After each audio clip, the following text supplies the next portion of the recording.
Dr. Blakely is Dean of the Texas A&M Health Science Center School of Rural Public Health. And he is a very accomplished person in his field of public health and has a lot of interests in international health. He is always focused on the disenfranchised and underserved groups, including pregnant women, particularly those without access to health care, juvenile delinquents, substance abusers, and more recently, rural populations. He successfully championed legislative change affecting underserved populations. Until you get to be one of those underserved without insurance, you know, those of us who are in the privileged class of being professors and staff members have fine benefits. And Dr. Blakely has served as principal and investigator in grants totaling more than $13 million, and he's published numerous work that include A Pound of Prevention, the Case for Universal Maternity Care in the U.S., published by the American Public Health Association. And it served as an early Bible for those advocating universal access. He's done so many things that I think I would be cutting into his actual presentation, but as Autumn Leverage found this quickly on the university webpage, I don't know, Craig, if this is the same bio that you sent me and the one I dropped the ball on. Is there something significant that's new that you might want to add or include when you come up to help the students with your background? Well, I think the biggest thing that's new is in the last few years I've moved into doing a lot of global work, which you sort of alluded to. International, yes. Yeah. And, well, let's give him a warm round of applause. Thank you.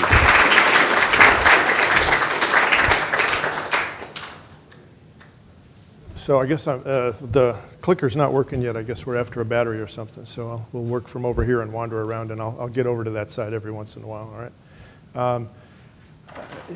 George has had me here a couple times before to talk, and so he already knows that one never exactly is clear on where we're going to end up when I start this talk here, other than we're going to try and tie something together with the field that I'm familiar with and how it relates to architecture, your field, or built environment, or what have you. And clearly, it's easy to make the case that built environment is one of the factors that impacts health. What I really want to do today is sort of these series of points. I want to, first of all, congratulate the college and George for everything he's done and for the continuing work in a College of Architecture to point at health as an issue that needs to be considered in a college like this. I think that's indicative of the philosophy of the land-grant institution that we all share and those sorts of things. I'm going to tell you a little bit about public health to give you some context, and hopefully you'll find some of those points a little bit interesting, but I think it's instructive in terms of trying to get us to the point where, okay, now we're in good shape. I can wander more. Where it'll make sense why I'm here in the first place from School of Rural Public Health. I'm certainly also excited about the fact that international or global issues are things that this group has had interest in for some time. So we'll talk a little bit about that from the public health perspective, and then I'll make some wrap-up comments about some things that might be worth thinking about in your discipline, driven by big picture population health kinds of issues. So that'll be the goal anyway. So what is public health? It's certainly a series of issues that take a different look at health than what most of us are familiar with. In fact, if you look at the population in our country and ask them questions about what is health, what are the issues that stimulate health, everybody will point toward clinical medicine, and this is one of the best places to be in the world if you're in need of some high-tech services. The medical center in Houston is a phenomenal place. But from our perspective, from public health perspective, there's some different issues, and I want to make sure that you are on the same page with me about that. There are, the Institute of Medicine is how many people know what the Institute of Medicine is? It's basically a national level group that does lots of think tank kind of papers on policy issues and priorities related to health broadly defined. So public health really is all about fulfilling our interest in assuring conditions under which people can be healthy. So some of that's clinical services, but there's a whole lot more to it than that, and you'll get a sense of that in the next couple of minutes. There's also this philosophical piece that suggests that each and every one of us has a vested interest in the health of everyone else, because it's the collective herd immunity is a phrase you often hear. It's the health of the entire population that can often be important in terms of accomplishing the big goals that we want to achieve. So just to give you a sense of where public health came from, it was a discipline that emerged from medicine and sort of through happenstance stumbling onto some opportunities.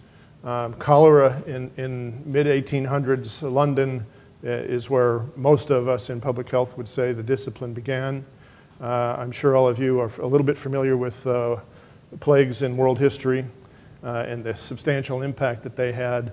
In this particular case, in 1848, there was a horrible outbreak, and some of the folks in the city started looking at some of the issues, trying to figure out what really is at the root cause of what's going on, and discovered that if you looked at where cases were coming from, there was a geographic relationship.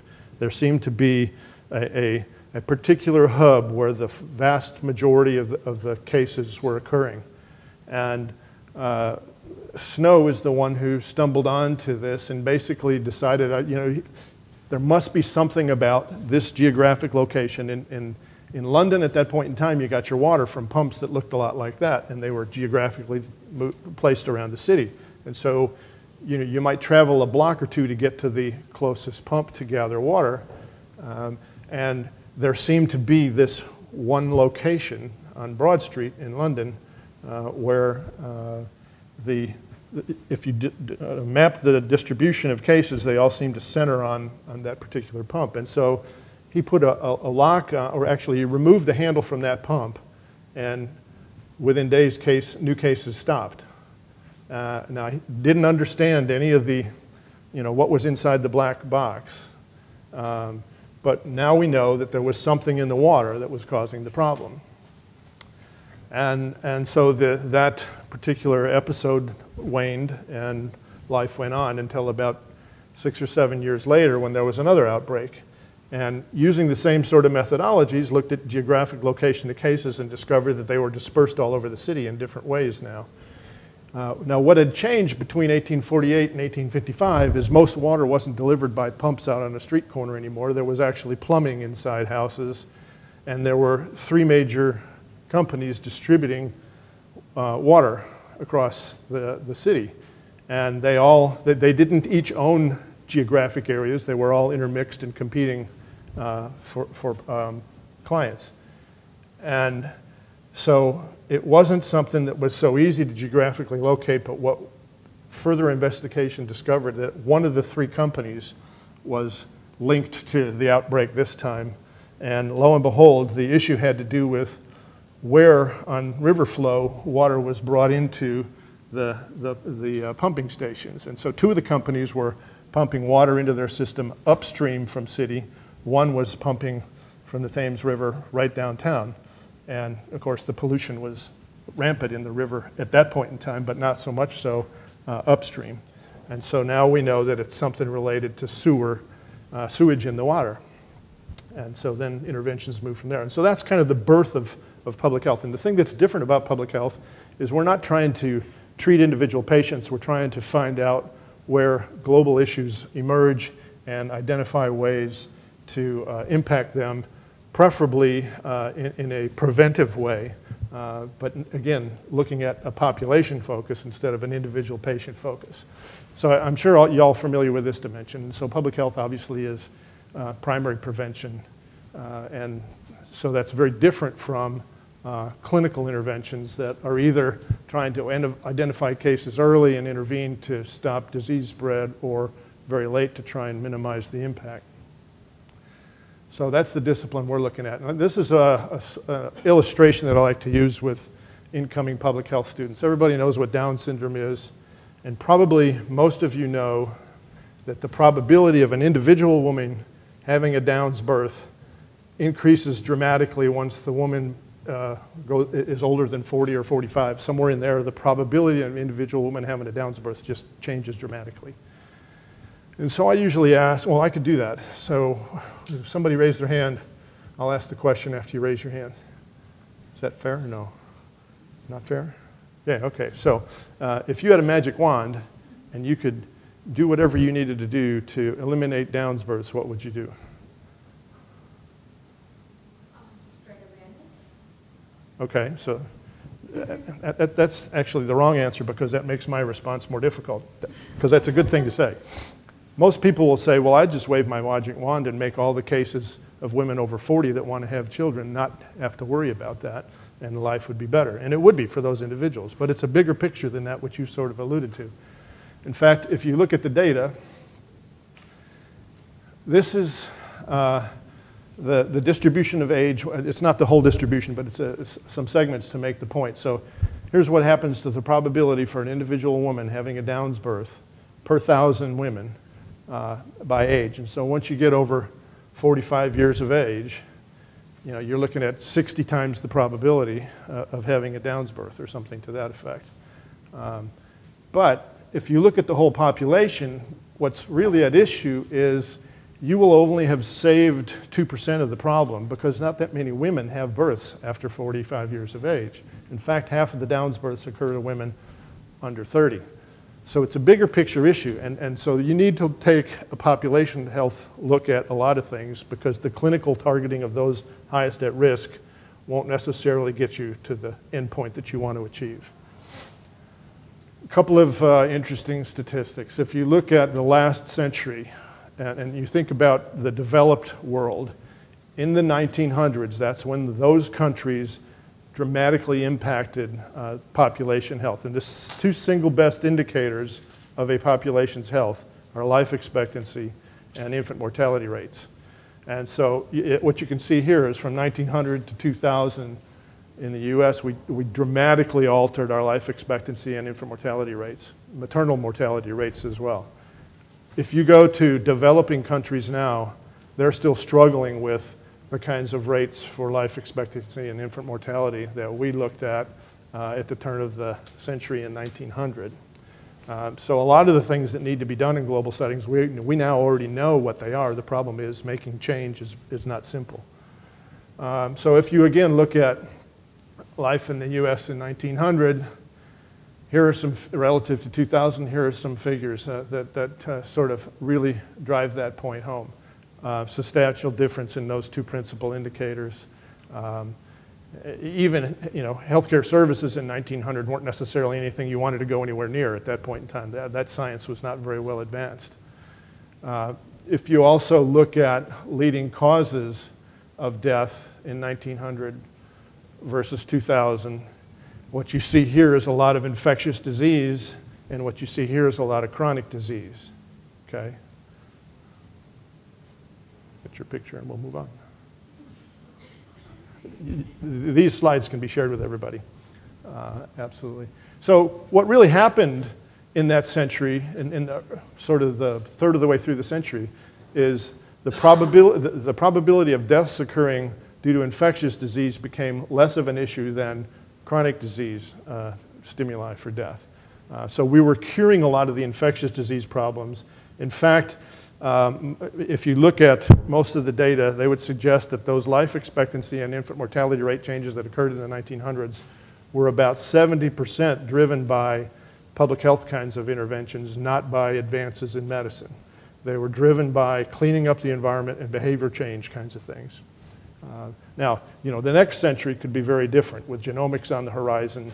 You know, things could be very different in terms of what impacts population health parameters in the next century.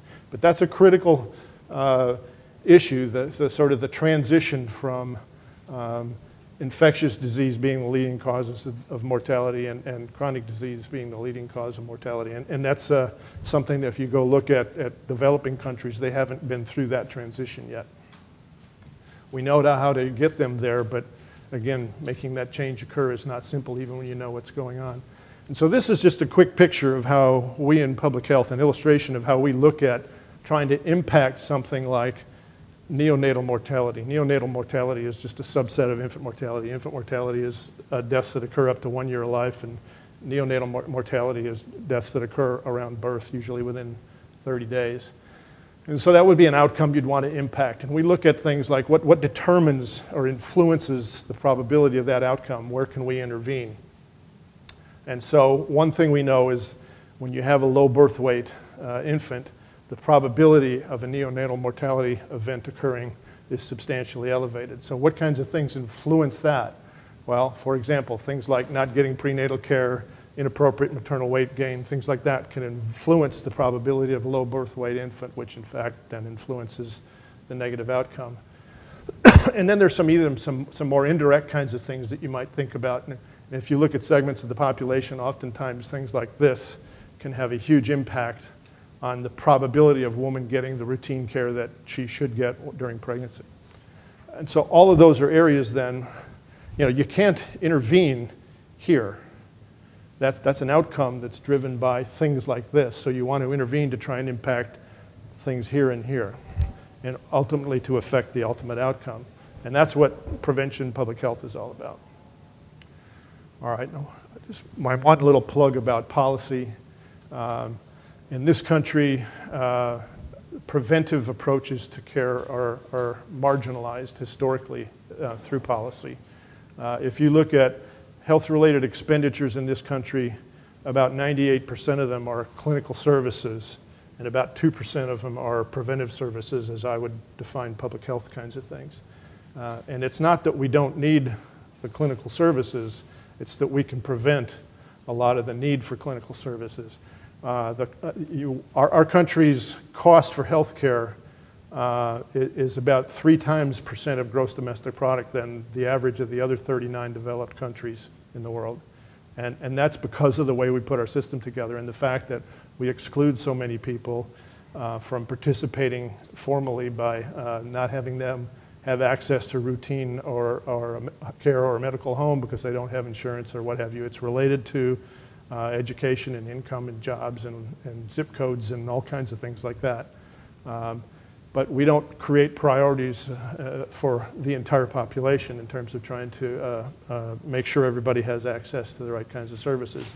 And we in public health would argue that that's related to concerns about the fact that we as a population will all as individuals gain from the health of the population, and so we need to be concerned about that. For example, if you look at data from the state epidemiologist in Texas, his data suggests that by 2040, 70% of the adult population in Texas will be not overweight, obese.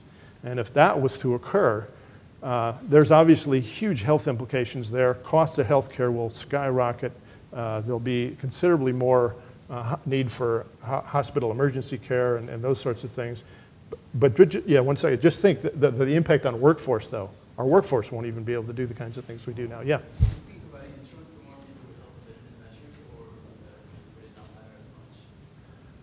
I think that we also spend about 60% of our healthcare dollars in the last 6 months of life. Now, if you were watching all of the, a year and a half ago, the town forums on the Affordable Care Act, or if you're watching debates, the Obamacare plan, a lot of people were raising concerns about, oh, you're talking about death panels, and we're going to, a population health person would argue we need to do that. We need to quit spending so much of our money in the last 6 months of life. Now, we don't have really great predictive tools that decide when someone passes into that last 6 months of life, so there's a little bit of uncertainty about how good a job we could do with that. But the problem of not investing in kids under 6 who aren't getting any kind of care that they need, the routine care that you need and all the immunizations and things like that, in favor of investments in extending somebody's life by 3 months at the end is a decision that we've made sort of informally, but pretty officially, that I think impacts population health in ways that the other countries that spend less on their healthcare systems have done differently by being more inclusive. And so what I would say is we ought to take care of the low-cost general care for everybody first and then figure out how to do the high-cost stuff after that. And I'm not advocating that those that can afford more services shouldn't have more services. I'm just saying the basic stuff everybody needs to have access to, and it'll make a difference on the cost of our system in general and the health status of our population. So basically, this introduction, what I wanted to leave you with is when you speak about health at the population level, it's not all about health care delivery. It's about health of the population. And so we need good water. We need assurance that our food supply is safe. We need an environment that's not exposing us to all sorts of carcinogens, be they industry-driven or what have you. And so those issues are not about clinical services delivery. Those issues are stimulated by other sorts of interventions. And so if I was to do a Venn diagram, and of course, if you're not figuring out yet, I'm pretty biased about things, I would say here's public health, and everything else is in there. Medicine is a piece of public health. Our education system is a piece of public health because the more educated people are, the more likely they are to choose to do their approach to life in ways that are more healthy. Exercise is part of public health. The built environment is part of public health. How we deal with sewage is part of public health. All of those things contribute to the outcome that we're interested in, which is the conditions under which people can be healthy.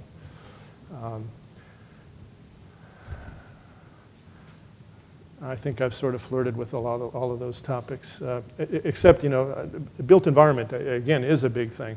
How many of you have seen the out of Germany video clip about a stairway that's got physical stairs right next to an escalator? Yeah, some of you have seen that. And so a lot of people ride. Have you all seen that? Okay, well, I don't need to go on that. I mean, I view that as a public health intervention.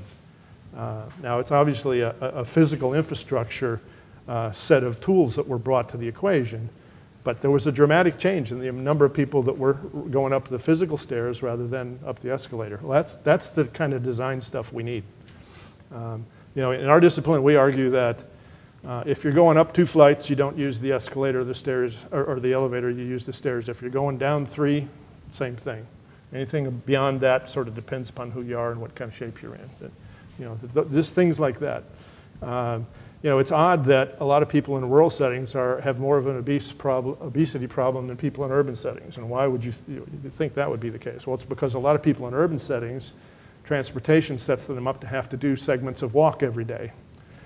People in rural settings, that doesn't happen at all. You drive right up to the front door and there's no walking involved. So environmental issues like that, I think, can directly influence health. So when George called this year and asked if I'd come speak to you all, he was particularly interested in some of the global work that we're doing. So I want to tell you a little bit about that. First of all, public health.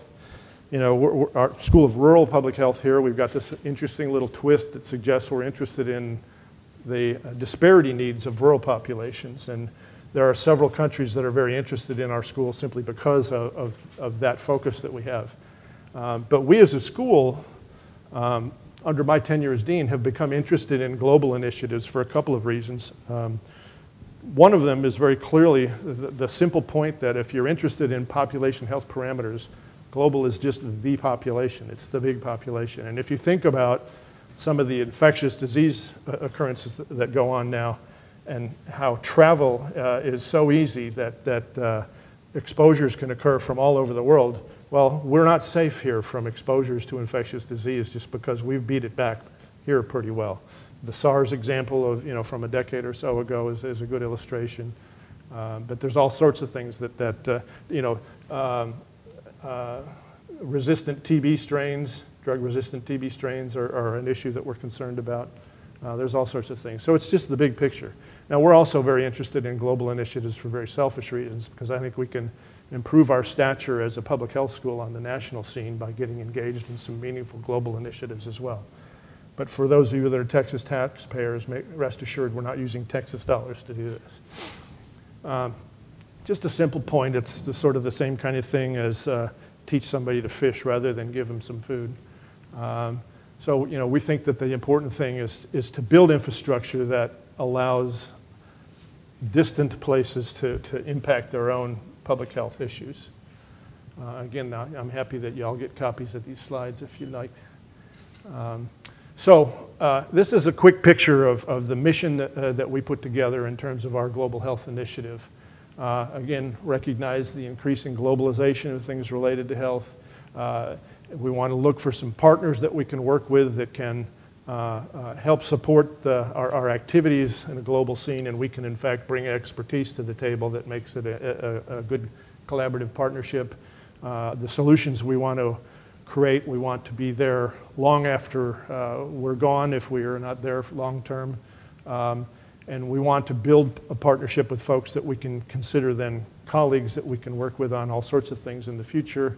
And we want to make sure that, in fact, anything that we do positively impacts human capital at the site that we get engaged in, so that, in fact, the capabilities of the global setting that we're engaged in fact, becomes able to address population health issues on their own. And so here's where we've been working first and foremost. A few people think that we're crazy for going to Pakistan, my wife included.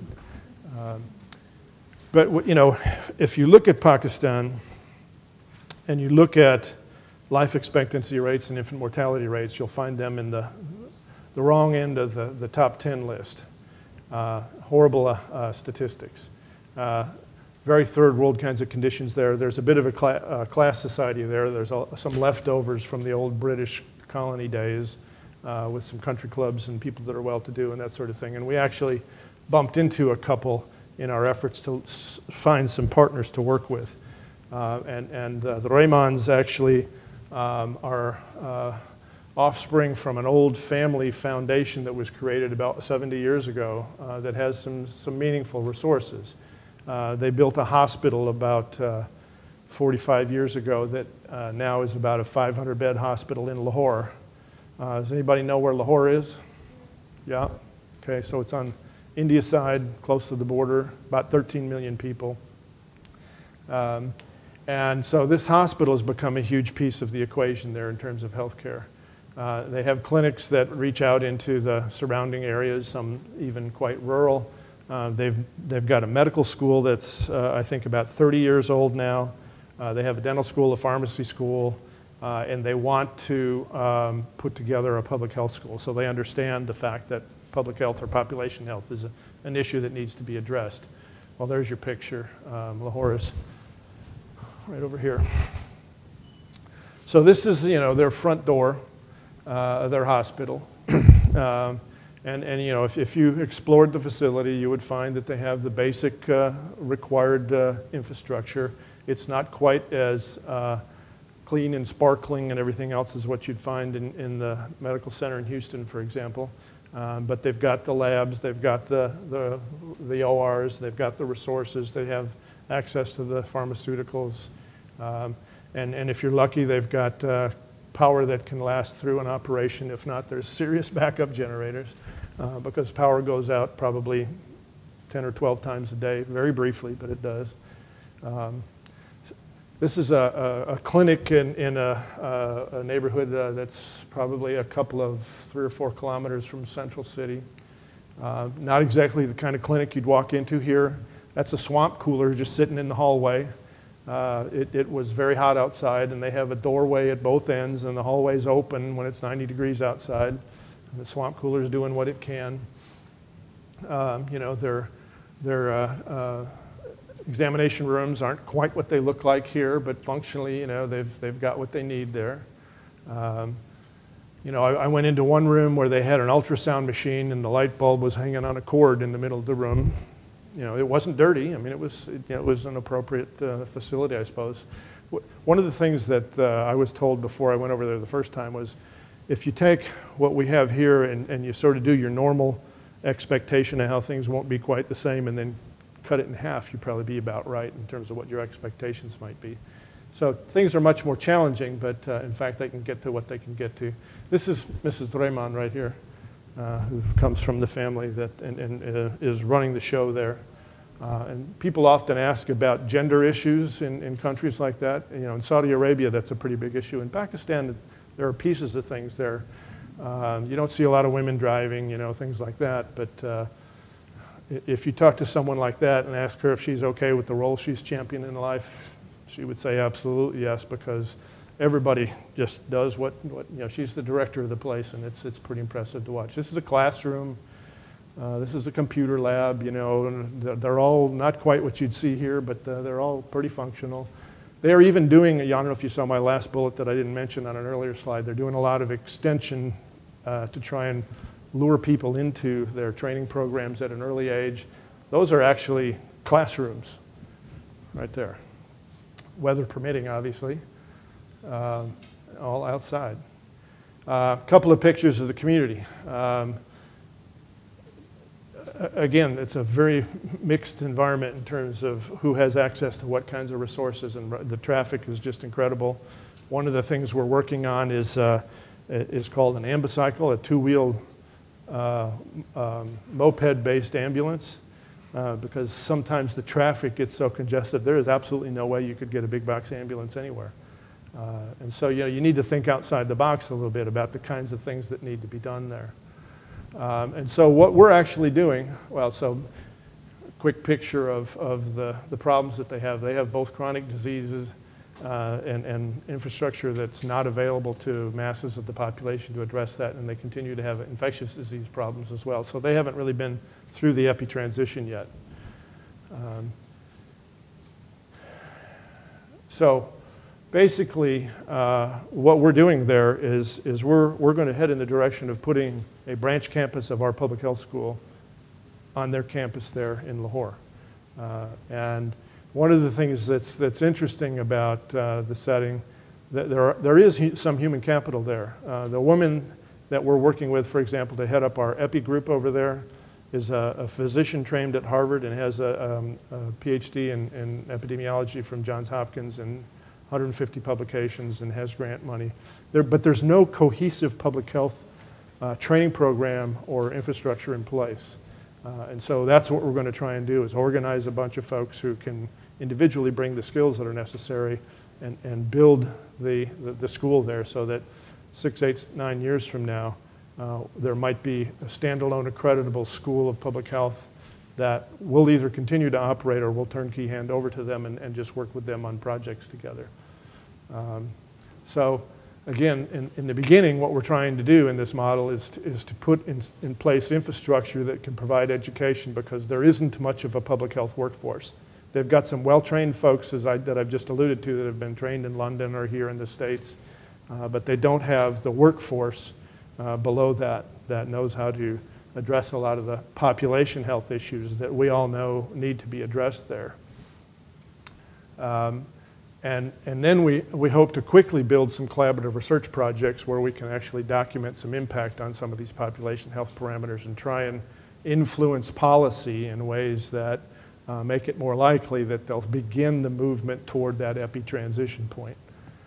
And then we'll see, ultimately at the point that it becomes a turnkey operation and gets handed over, we'll have wonderful opportunities for student and faculty exchanges and things like that. And hopefully by then, the political environment will be a little more stable and that sort of thing. You know, Pakistan is a, quote, ally that's pretty important to us in many respects, but clearly there's a lot of friction there. The chancellor here has been a big barrier in terms of trying to complete our work. He pulled our proposal off of the Board of Regents agenda in August because he was more concerned about his merger of the Health Science Center and the university.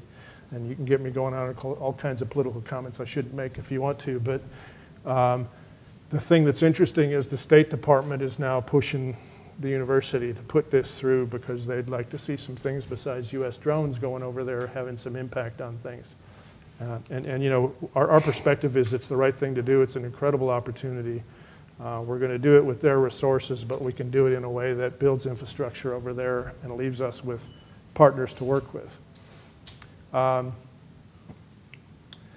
We have a second operation going in Nigeria.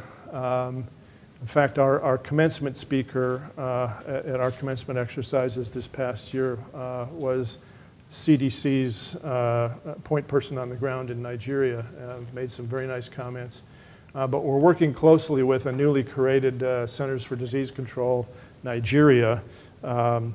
And this is, Dr. Nasidi is the director of that newly created entity, and they're wanting us to come over and do something very similar there, put a public health school on the ground. We're working with a couple of governors. This is our CDC director on the ground there. He was trained in Houston in public health, and this is Dr. Nasidi again. We're working with governors in the 3 states in the country, one of whom has in fact identified a building that he's retrofitting and has put $6 million US up to start building a public health program there. I'm much more worried actually than you might think this odd about doing something like that in Nigeria than in Pakistan. You know, I think the physical risk is probably pretty parallel in both countries. But I think the institutional risk or reputational risk in Nigeria is far greater because the resources in Pakistan are tied to a foundation that has a long history of working in the health field and you know, is clearly invested in public health kinds of interventions. Whereas in Nigeria, we're talking to a couple of governors that have some resources they can invest. In Nigeria, you never ask questions about where the money came from. But you also know that the governor is only going to be there for a fixed period of time, and you have no idea what would happen to the support for a program there after a political change occurs. They're very comfortable with pulling the plug on anything. Now, interestingly enough, the governor of Kano State, Kwankwaso, appears to be the leading candidate for next president of Nigeria. So that's a relationship that we're working on that may pay dividends down the road. But we also met in Lagos a billionaire who's very interested in what we're talking about doing. And that might be a more stable source of funds and change the way we look at things. So when you're over in places like that, working on their resources, it's always complicated, and you need to be real careful about institutional risk in that respect. There's the 2 governors that I was in particular pointing to. So you know, we're reaching out in a number of different directions. We've got some students going to the Tata Institute for the Social Sciences in Mumbai, or Bombay, if you remember that name better. To do some placements this December, January. So one of the reasons we're involved in this is it's going to allow us some opportunities to build a core of our faculty that are linked to global initiatives in maternal and child health programs, and to stimulate that growth here with resources from abroad. And so I think that in times of declining state revenues for higher education, that's I think something to think about. A couple pictures from Nigeria. One interesting thing, both countries, the primary mode of transportation is mopeds. In Pakistan, they have a few policies in place, and all the mopeds are 4-stroke. For those of you who know the distinction between 4-stroke and 2-stroke, in Nigeria, all the mopeds are Chinese 2-stroke, and so there's a fog of smoke out the back. Now, one of the things you might think about there is, in the urban areas where there's lots of that traffic, there's no way mosquitoes are a likely vector for disease spread, because the smog from all the mopeds kills off the mosquitoes. That's not necessarily a good health environment to be in, but one little trivial point. And the other thing is, if you could figure out what to do with plastic bags to make some money, you'd be rich real quick, because everywhere you look is trash like that. Goats, you know, deal with some of it. But what you should take away from these pictures is the built environment is very different than anything you're accustomed to here. And so if you're thinking about how you might have an impact on built environment in ways that might relate to health, you know, there are some other things you ought to think about that you may not be aware of if you've not been to any of these sorts of settings. So, you know, what they have over there is they have sufficient hospital settings to manage the volume of that kind of activity that they can. Clearly there's a shortage. But again, I would argue that it's the other end of the continuum that needs the greatest amount of attention, because the biggest health problems they have over there are the ones that contribute to the fact that they're still a developing country, and their life expectancy and infant mortality rates are more like ours were 120 years ago. And so, in fact, I would argue if you really want to go over there and make a difference on people's health, you ought to be looking for ways to change some of these kinds of things. That's a picture of the edge of the slum in Mumbai. And have any of you ever seen the slum in Mumbai? I mean, it's amazing how big it is, and it's all just incredibly unstable sorts of things. And so the message I would leave you as you continue your work in international settings is there's lots that you're already doing that I'm aware of that contributes to homes for high-tech health-related services. But think also about the other end of the continuum, because there's huge needs there. And so the infrastructure that has to do with water quality and living conditions and things like that is equally as important. So I would certainly invite you to do that. So I think that's where I'm going to pause and see what kind of questions you have. How do we do for time? Pretty good, yeah? Fine, that was great. Thank you.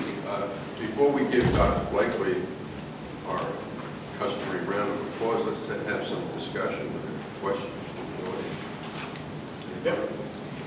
If you were, a lot of us are focusing on hospitals and kind of that other end of delivery, but if you were going to recommend some classes that we might take in the School of Rural Public Health for those of us who are architects, landscape architects, planners, what sorts of classes would you recommend? Well, there's a number of different dimensions you could look at. As you might guess, public health is kind of an interdisciplinary group of folks. So, for example, we've got a cluster in our health promotion and behavioral health sciences group that is really engaged in what we call community-based participatory research. The premise there is we have lots of expertise at the university on issues related to health, but you can go into different communities and it's easy to pull the hard data together and say, here's what the priorities need to be. But it's often the case that if you go into that community and you talk to the politicos and the people involved in non-governmental organizations and Joe and whomever on the street, and you ask them about the priorities that they think are most important, they may not be the exact same ones that you identify. And so there's a really good community assessment course that exists over there that Jim Burdine teaches that I would suggest might be a really good one to consider.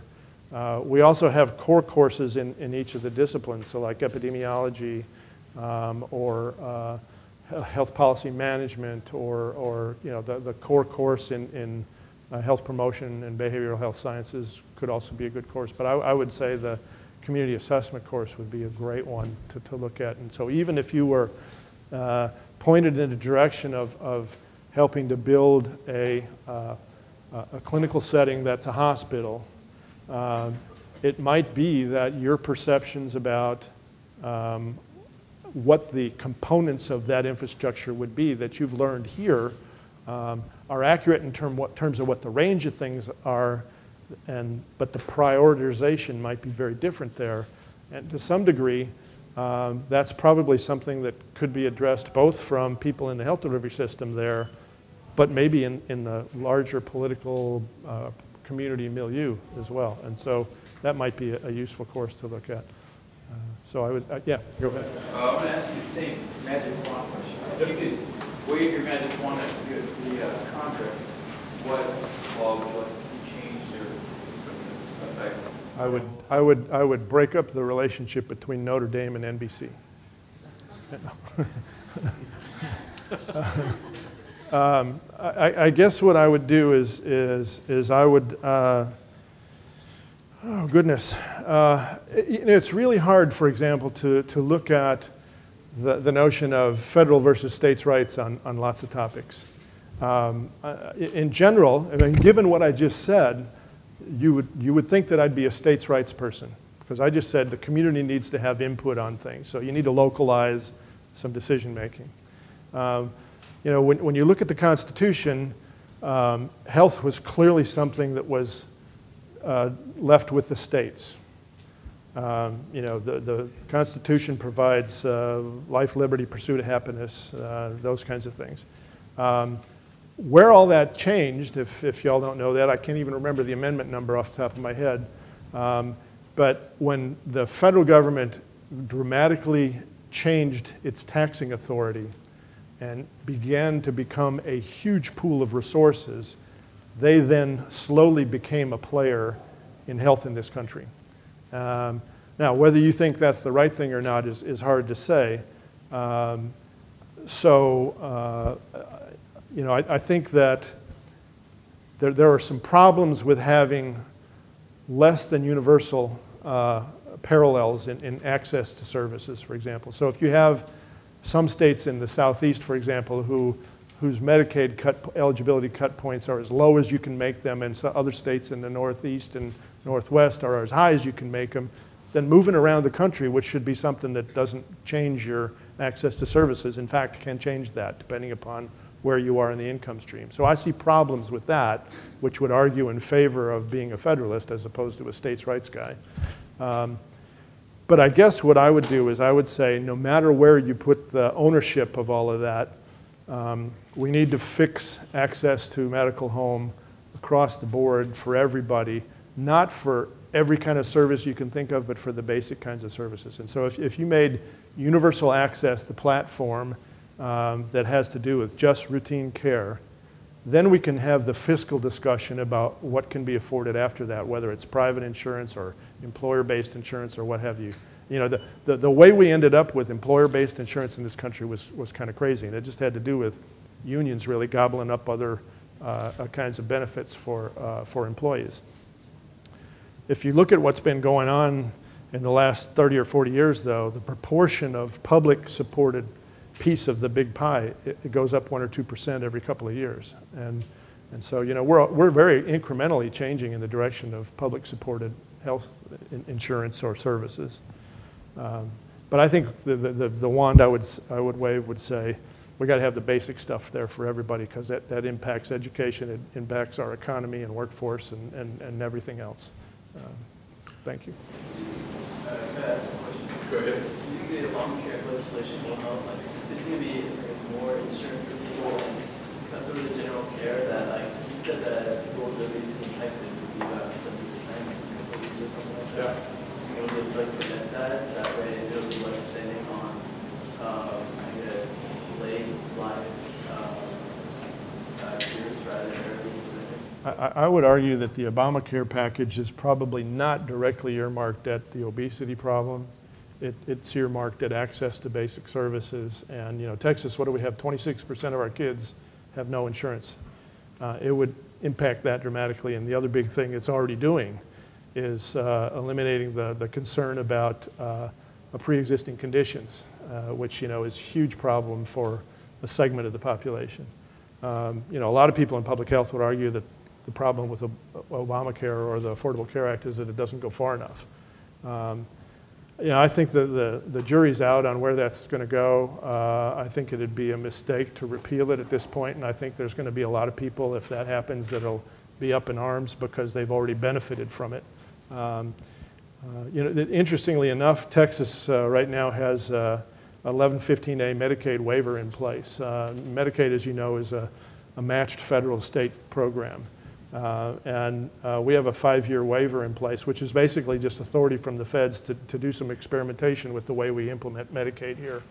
And I happen to be on the state advisory committee, so I know a little bit about what's going on. But the interesting thing is I think that waiver in Medicaid might allow for more innovation in delivery of services than the Affordable Care Act will, because they're actually providing some resources for behavioral health, mental health kinds of services, for TB services, and all kinds of things that aren't directly addressed in the Affordable Care Act. So you know, there's a lot of different ways to impact things. I think there are some good pieces to the Affordable Care Act, and it would probably be not in our best interest to not allow that to move forward, but I think it's going to need tweaks along the way, as does almost any major policy of that magnitude. I had a comment. I'd like to ask the class a question because Sarucci and Tanya have the answer. I just asked them to Google it. Again, my mother said tell the truth. No, not to stump you, but the question is first, how many, any idea of the size of the population of Nigeria? Anybody? 150 million. How many? 150 million. I think you're close. Anyone else? 200 million. What's the answer to Nigeria? 162 million. It's the biggest country in Africa. Here's another little trivia for you. Africa has 10% of the world's population, 25% of the world's cancer, and 2% of the world's doctors. Do you see a problem there? Half of the cancer in Africa is STD-related transmissions. In other words, totally preventable. Not easily, but totally preventable, without any clinical interventions whatsoever. And Pakistan? 190 million. Okay. So we're dealing with Meaningfully sized countries. Big. You're in some big countries there. Any other questions for Dr. Blakely? Now, when you're dealing with a professor, they have contacts around the world, but when you're dealing with a dean, they really have contacts because the dean of the School of Public Health is dealing with the other deans of schools of public health all over. So it multiplies as you go up the food chain. And what I'm trying to say is that you have resources available to you that they're very busy. I wouldn't go by their house, on a Saturday evening. This might get more attention. Yeah. But I've heard such good things about Dr. Blakely. We're just delighted that he's here. Maybe one or two last questions, and if there are. No. Yes, ma'am. I've been hearing a lot about trends in hospitals having more salutogenic design, so more preventive care like farmers markets and nutrition and holistic care like yoga, that sort of thing. But I've also heard that trend is decreasing. So what is your experience with that as healthcare providers and also trying to be on the other end providing preventive care as well? Yeah, I'm not on top of that literature. I think you're probably right about the two trends that you suggested.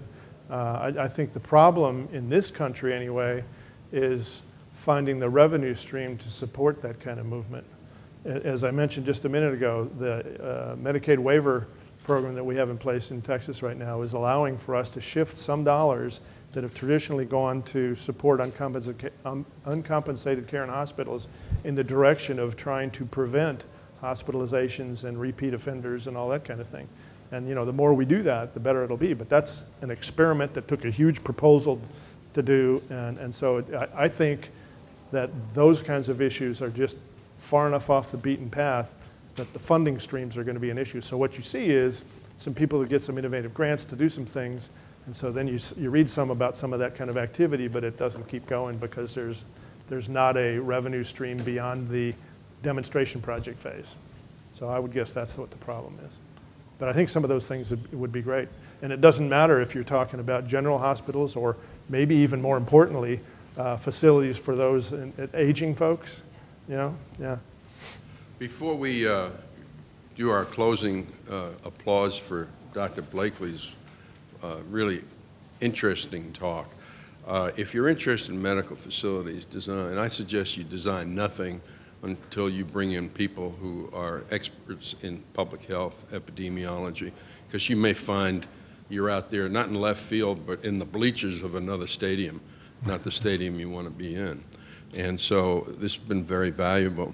I'd like to call up the Shea officers, and they want to, I know you have several of these already, Dr. Blakely. It's our traditional gift, and you're a frequent flyer, so thank you. We all would like to thank you for the presentation and sharing your experiences. All right. Thank you. Thank you.